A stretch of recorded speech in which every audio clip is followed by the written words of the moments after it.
que vous vous souvenez de The Merge, cette fameuse mise à jour d'Ethereum qui a été repoussée 1 milliard de fois et qui était censée représenter un grand tournant dans l'industrie des cryptos. Je pense que d'une certaine manière ça l'a été, mais les gros reports de délai ont quand même bien fatigué la communauté qui commençait à en avoir un petit peu marre d'attendre. Mais du coup, pourquoi est-ce que ça a pris autant de temps? Eh bien parce que si vous vous souvenez de la vidéo que j'avais faite sur The Merge, on avait parlé du fait qu'aujourd'hui Ethereum est une énorme machine mondiale qui gère des sommes totalement colossales. Et dans un écosystème où la confiance en un projet est hyper importante, la moindre petite erreur dans la mise à jour, et ça peut tout changer pour Ethereum, mais aussi pour tout l'écosystème. Pour vous donner une idée, Ethereum représente à l'heure actuelle 230 milliards 871 millions 766 920 dollars. Oui, c'était long.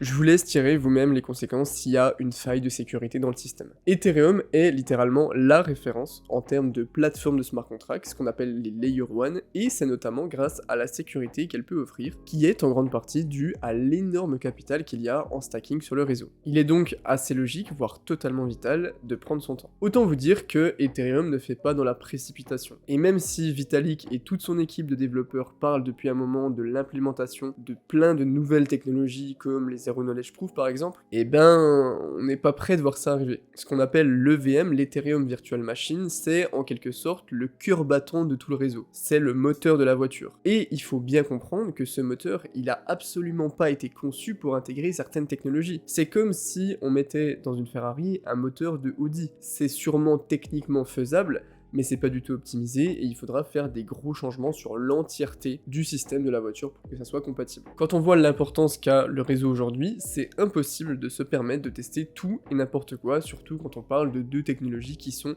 fondamentalement incompatibles. Et du coup, forcément, certains concurrents, tapis dans l'ombre, ont vu dans cette faiblesse du réseau, entre guillemets, une opportunité, une niche à exploiter sur le marché, et ils ont foncé tête baissée avant que d'autres ne s'en rendent compte. Du coup, l'idée c'est quoi? C'est de créer un réseau, une plateforme de smart contract de Layer 1 à la Ethereum, mais dotée de fonctionnalités qui offrent un anonymat, une confidentialité, ce qu'on appelle la privacy.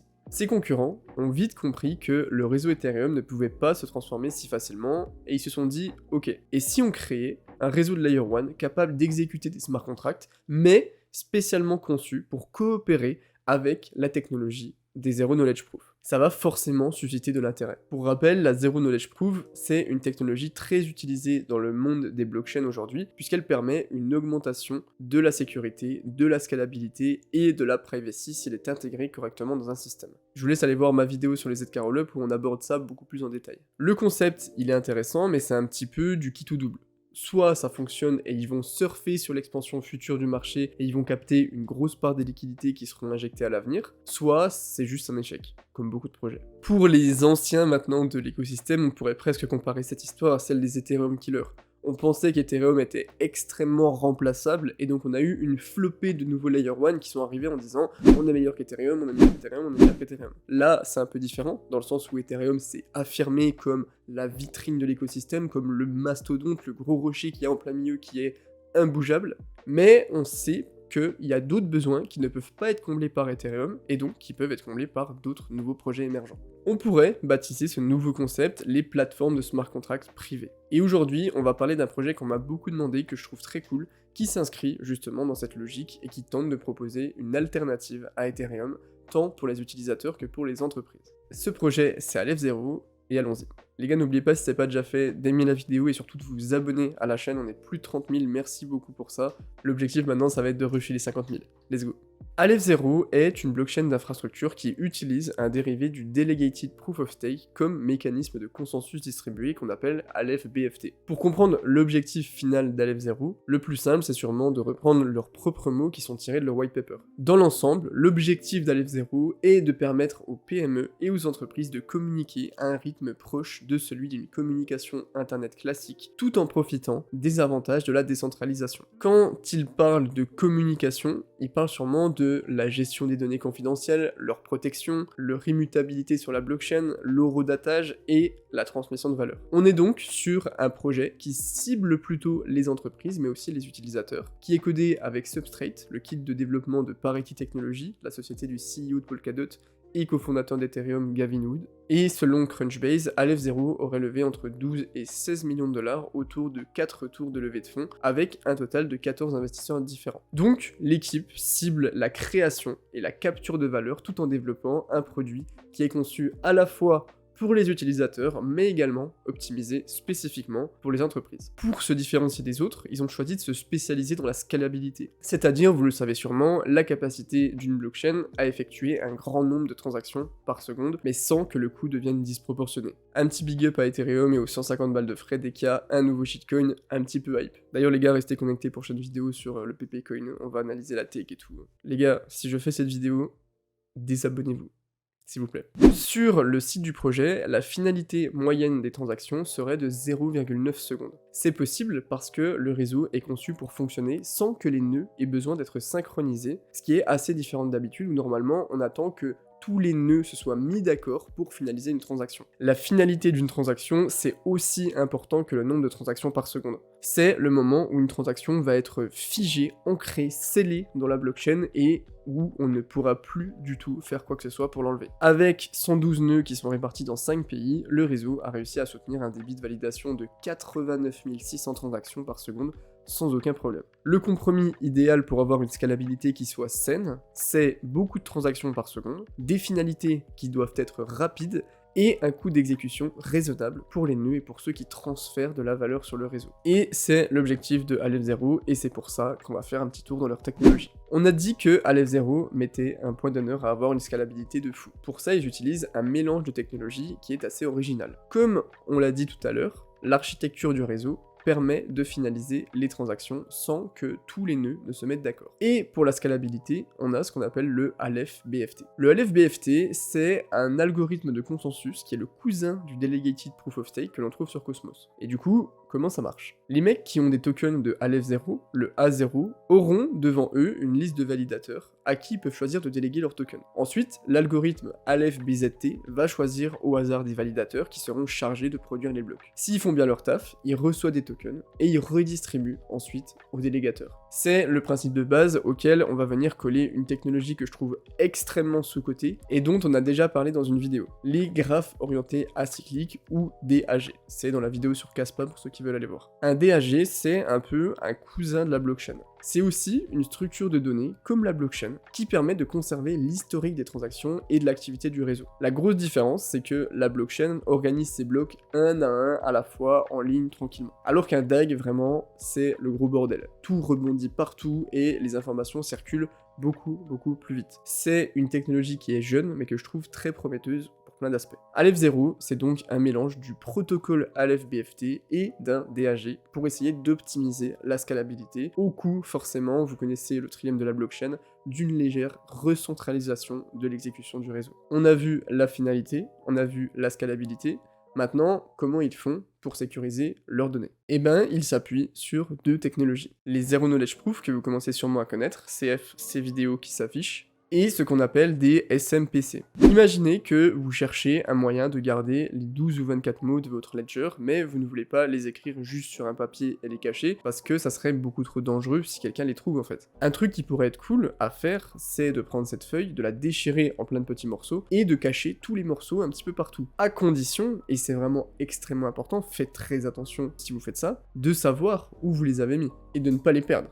Eh ben, c'est exactement le fonctionnement des MPC. Ils vont diviser un secret en plusieurs fragments. Chaque fragment va être confié à une entité différente. Comme chaque entité ne possède qu'une partie du réseau, aucune d'entre elles ne peut reconstituer le secret ou le divulguer sans l'accord des autres parties. C'est comme si un cambrioleur trouvait l'un des 20 papiers de votre clé privée déchirée, il aurait juste 2 mots un peu random, ça lui servirait absolument à rien. C'est une méthode qui devient de plus en plus populaire pour sécuriser des informations sensibles avec la cryptographie. Grâce à ce système, ça sera possible de créer des liens entre les entreprises et en échangeant certaines données confidentielles, comme par exemple pour officialiser un partenariat. Les entreprises pourront décider de partager des MPC pour pouvoir signer ensemble certaines règles, comme par exemple la création de transactions de redistribution du chiffre d'affaires via des smart contracts. C'est une très bonne façon de supprimer la notion de confiance, tout en gardant un gros degré de privacy. On en a fini pour la tech, on passe à la partie que vous aimez le plus, la tokenomique. Déjà, point assez cool et rare pour le souligner,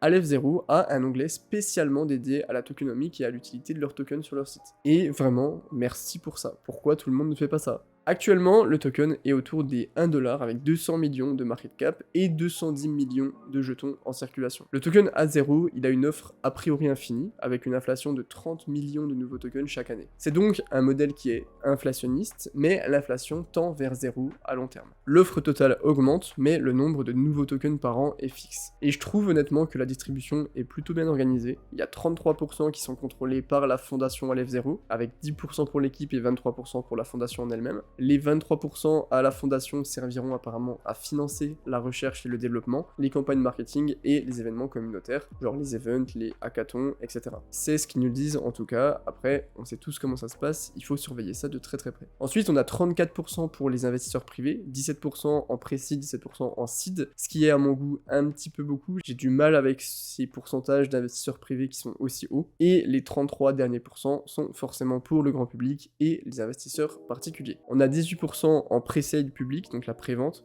5% pour ce qu'ils appellent early community, donc je pense que ça doit être les whitelists, etc. Et 10% en vente publique. La façon dont ils organisaient le planning de libération est plutôt propre, surtout si on compare avec des projets genre Aptos. Faudra qu'on en parle un jour, mais c'est catastrophique. La team a seulement reçu 20% de ses jetons tout de suite, et les 80% restants ont commencé à être distribués un an plus tard, le 10 novembre 2022, et ils seront totalement distribués le 10 novembre 2026. Même processus pour les jetons de la fondation, qui pourront à terme être dépensés à l'extérieur du projet par des votes communautaires. Si on regarde ceux qui ont investi pendant la pré-seed à 4 centimes le jeton, ils ont reçu la moitié de leur jeton le jour du lancement, le TGE, puis le reste est distribué sur 15 mois jusqu'au 10 février 2023. Donc on a fini cette phase de libération. Pour ceux qui ont investi pendant la seed, ils ont reçu 71% de leurs jetons le jour du lancement, et les 29% restants ont été distribués sur 6 mois. Si vous voulez plus de détails, je vous ai mis le vesting schedule en description, si vous voulez jeter un petit coup d'œil. On dirait qu'il y a eu une sorte de retenue de la part des investisseurs qui n'ont pas tout vendu, et ça a aidé à maintenir le prix en équilibre. Et c'est, je trouve, une bonne chose de voir que les premiers investisseurs ne se sont pas rués sur le bouton vendre dès qu'il était disponible, ça veut dire qu'ils croient au projet sur du plus long terme. La libération de la seed et de la prévente sont terminées, ce qui signifie que les investisseurs ont maintenant tous leurs jetons et qu'on ne devrait plus avoir de pression de vente trop forte. Donc la tokenomics est intéressante, faites quand même attention avec ce genre de projet où il y a un pourcentage très faible qui est alloué aux investisseurs publics, c'est souvent assez à double tranchant, on va dire. Le projet, clairement, avance doucement, mais sûrement. Et si on regarde le nombre de comptes actifs sur Aleph Zero, depuis janvier 2022, on voit qu'il est totalement en hausse. On voit clairement une courbe d'adoption organique des holders qui est lente, mais qui grimpe quand même. Et franchement, en matière de recherche d'informations utiles pour établir une thèse d'investissement, Aleph Zero est, je trouve, à des années-lumière devant certains concurrents du genre Oasis ou Syscoin. L'explorateur est très propre, c'est une mine d'or d'infos qui est à portée de main sans se casser la tête pendant des heures, ce qui est un gros point positif pour la transparence. Leur roadmap est clairement excellente, il y a un onglet dédié sur le site qui est très propre, qui est très clair, et il y a plein de trucs qui sont prévus, ils ont pensé à tout. On a l'intégration des smart contracts qui est prévue cette année, Liminal 1.0, une grande mise à jour qui est un grand pas en avant pour le projet, le dashboard des validateurs, un petit peu comme le dashboard de Kepler pour Atom, un système pour mettre les nœuds à jour facilement, enfin bref, il y a vraiment plein de trucs, dont la création de toute la documentation, l'équipe de développement pour les smart contracts, etc. Je vous laisse aller voir par vous-même. La roadmap est très dense, il y a du boulot pour un moment, mais jusqu'à présent, l'équipe a fait du très bon taf, très pro sur tous les aspects. Ils ont clairement ce qu'il faut pour mener le projet à terme, et même si c'est un projet qui est jeune, qui a une petite capitalisation, on va surveiller ça de très près. Mais il y a quand même quelques petits points noirs, comme la clarté sur les dépenses et les revenus dans l'Explorer, l'inflation continue, qui doit être compensée par une demande croissante, ce qui est clairement difficile en bear market, les wallets des grosses baleines, l'évolution du nombre de validateurs sur le réseau, les dépenses qui sont faites avec les tokens de la fondation. On va dire que c'est des petites problématiques, mais qui existent quand même. Si on met tout ça de côté, Aleph Zero offre une solution plutôt originale à cette fameuse question: comment on crée une plateforme de smart contract plus scalable qu'Ethereum, avec une meilleure garantie de confidentialité et une finalité supérieure. Dites-moi dans les commentaires si vous connaissiez le projet, faites attention, ce n'est pas sponsorisé, ce n'est pas un conseil d'investissement, je vous présente juste la tech, et ensuite vous tirez les conclusions que vous voulez dans vos investissements. Merci d'avoir regardé les potes, je vous fais des bisous, c'était Eril, à la prochaine, ciao.